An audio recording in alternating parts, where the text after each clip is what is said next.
There's a saying, you'll never be ready, so just do it. I'm going to apply this to conversations about regenerative agriculture that I've been wanting to have. These conversations are not going to be affiliated with any organization because the conversations I've been wanting to have been on my heart and mind for a long time. And it's the reason that first attracted me to, come here, Vinny, to regenerative agriculture in the first place. So it was when I heard, Alan Savory's famous TED Talk. This is Vinny Boy, Rhodesian Ridgeback. He just woke up from a nap. So when I heard Alan Savory's TED Talk, it wasn't the TED Talk, it was one of his other talks where he just really got into how government wasn't the solution and how it had taken the British so long to realize that they should have some type of vitamin C source to battle scurvy. And so I'm sure in these conversations, my friend Seth Itzkan might have some disagreements with me. That's why I want to have these conversations with no type of affiliation with any organization. But here's the thing that I've learned about Seth over the last few years. He and I have had many, many interactions and discussions about politics, about the stuff regarding President Trump and Russia and impeachment, and then the whole pandemic occurred. And we've had the kind of discussions and disagreements that a lot of people like end friendships and even split families and all this kind of stuff. But Seth and I became even closer friends, and I found out what an amazing person he is, how patient and knowledgeable he is. And that's the kind of person you want to create a community with, because you can have you can go over like the largest disagreements, the things that are really primal in our nature, and you grow a stronger bond. So I know that he will forgive and be patient when I express views that he might disagree with. And I hope that these conversations grow into something beautiful and contribute to the public issue life cycle of regenerative agriculture, because I think it's generations from now, when all the different methods, ideologies are reviewed, I think that will be the one amongst others maybe that really provided the solutions that we all needed. It's more than the solutions. It's like the way that we need to live to prosper. So in a certain sense, well, I won't get into that now, but I just want to mention a couple of the things that really caught my attention and why regenerative agriculture is so special to me. I have a political science degree, and it's kind of the way I think. I wouldn't, instead of like watching a show, I would like to watch, a political debate or a political discussion. So there's all the fighting, lack of unity, lack of trust. And I feel that regenerative agriculture, also called holistic management, is a way to really bridge the gap in so many ways. It kind of nullifies the ability for politicians to engage with us and control us. So regenerative agriculture even can kind of, I don't want to say nullify for this case, but help to satisfy some of the claims of even vegans So let's look at their claims with an open heart and say, let's take a person who is a vegan because they want to do the least harm possible. So regenerative agriculture, if it's really viewed in its true context, not hiding anything, putting as much information out there as possible so we can make the best decisions possible, regenerative agriculture really does the least harm. And maybe a vegan might not be convinced of that, but maybe they can see that it's on the path to doing the least harm. I really think it is, but that's for another discussion. What I'm saying is that regenerative agriculture, in so many ways, bridges so many gaps. So I just want to mention another thing about that. So like the gap between Republicans and Democrats, and it seems like the environment is largely a left-wing issue. And I feel like, well, the discussions in the mainstream are about, taxing carbon and taxing carbon output and carbon footprint. And there's not a lot of talk of regenerative agriculture. All the means of helping the environment talked about in the mainstream, mainly, I don't want to say all, mainly are methods of controlling people. So the environmental issue seems to be dominated by the left wing. But yet, the farmers, the ranchers, people on the land, there's a strong conservative or freedom contingent. So I don't want there to just be fighting. Like, I want there to be genuine conversations, and there's a lot of different sources for that now. So if you turn on CNN and Fox News and MSNBC and all those places, they have these short few-minute conversations, and everybody is just debating and arguing, and it's so harsh. They're not really having a genuine conversation. Finding those people that really want to provide remedy. It seems like they're seeking out people that are just bombastic.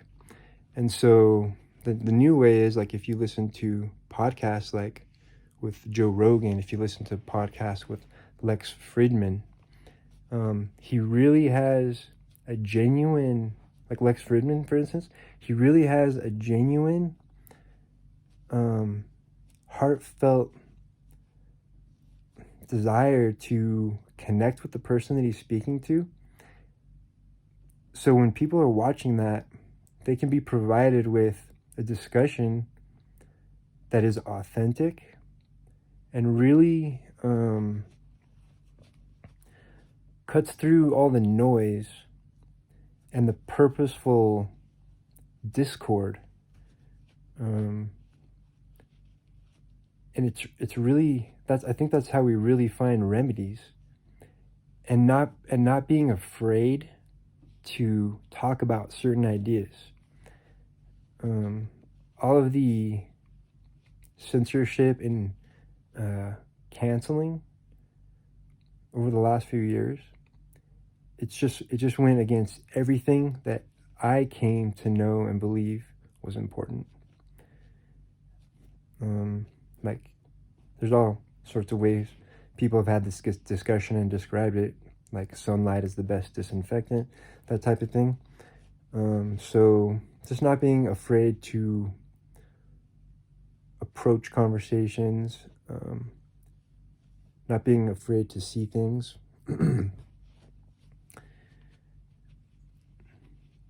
So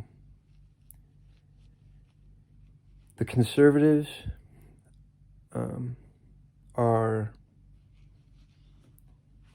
a lot of the farmers, the people on the land, have a conservative streak, and the environmental issue is dominated, it seems, by the left wing. And I've reviewed a lot of these kinds of conversations, and there's a ton of discussions about how a lot of these global organizations, they champion issues in order to pass their agenda. So I've talked about how they do this in many issues, but I'm going to specifically talk about the environment. I'm not going to get too deep into this because you can hear this discussion and the debate on many different podcasts, and I'm just gonna mention it. They believe that the green agenda is being used to control business, to control people, and then you can look at it in a certain sense that it's a form of communism, but is communism? Is it just? It seems to, for me, it seems hard to find the motivation of people wanting to control and dominate people at the top, specifically for the ideology of communism. It always seems like it's more of it's a way to just take out your competition, and it's more connected to human nature rather than some belief that we're gonna that we're gonna take out the bourgeoisie, and then the leadership is gonna help us get to utopia and eventually dissolve, and then the proletariat are gonna reign. All of these hypothetical type of viewpoints that have never existed in a society. So like the viewpoints of postmodernism, very, very hypothetical, but regenerative agriculture it's in practice. It can be observed in so many different ways, and so you can engage in it, you can touch it, you can feel it. It's not just theoretical. So whether or not the green agenda is dominated by ulterior motives, I'm just highlighting that there's a divide and there's a split, and a lot of times we call this a left wing, right wing. That's how we describe it. We can get into that, pick that apart another time, but I just see regenerative agriculture as something that can bridge that gap and nullify that gap, nullify that divide, I guess is a better way to say it. So I'll just briefly say, like, how does it do that?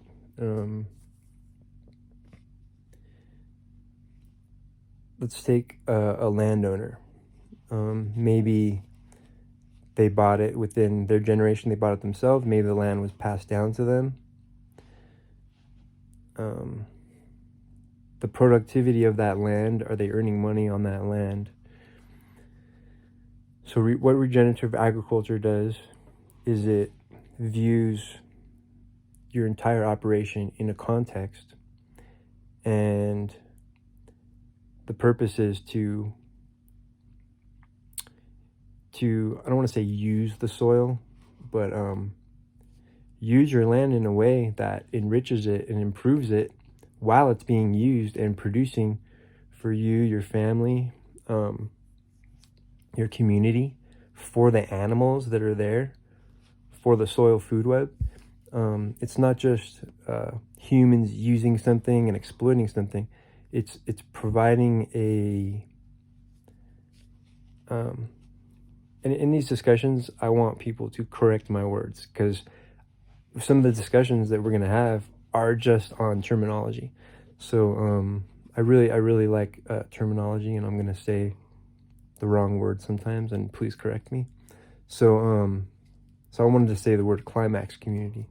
So just imagine you have a thriving your land is thriving, it's climax community. And so that refers to, like, thriving soil food web, higher animals. A lot of people focus on, there'll be some people viewing these discussions on the vegan side, they're like, yes, you're just talking about death and killing everything. Well, I'm talking about engaging in the cycle. Wild animals, for the most part, they don't die happy and peaceful lives. So we're not going to have those discussions now, but I'm talking about creating thriving, productive land for people where they have independence, where they're not so dependent on companies that have, their proprietary products, sequestered information, these technologies. We're talking about empowering families, empowering people, empowering tribes, because Soil for Climate, Seth and Alan Savory, we're doing this around the world. So, the left-right paradigm doesn't apply as much to people that are independent, that are strong, that are helping their communities. When you have every member of a community that can have hope, so this holistic living, this regenerative agriculture, it reaches out and stems to everything. And from what I see, and that's the reason why I'm attracted to it, it empowers the individual, it empowers the family, it empowers the tribe, it empowers the entire community. It brings everybody up. And not in a way that we're all arguing. In a way that we're all moving forward together towards the goal. So I want to, I start out by saying that the saying, you'll never be ready, so just do it. I like to pay attention to politics a lot. All the important discussions, a whole range of issues, and economics, ecology, science, just like, a lot of other people. And I really want to, engage in some way. And highlight and promote things that I think will be beneficial to people. A lot of the discussions I see out there, some things are disappointing. How there's a lot of division in race, in sexual identity. There's all these areas that are really polarizing people and our community. And so I think it's important, if as many people as possible create platforms where the harshest opponents can sit down together and really come to a new understanding. And I wouldn't say that Seth is a harsh opponent at all. What I'm saying about him, I'm saying is, like, the example I used earlier. He was on one side of an issue, I was on the other side of an issue, and I saw lots of division in other people, fighting and arguing over it. And Seth showed his character. I'm talking about Seth Itzkan, Soil for Climate. His character was like, he's an amazing person. And so if we can have conversations like that, if we can have people on like that, where we can discuss some of the most divisive issues or challenging issues in a way that brings remedy, and other people can see that as an example, it can help a lot. So we can learn at the same time. We can learn how to be. And if it's helping other people, if it's improving our lot,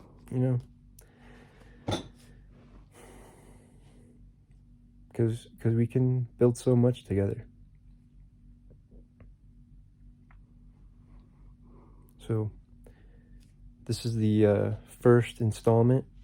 I don't have any like theme music yet or a name, but I want all conversations to be around regenerative agriculture, but it's always gonna stem into other things.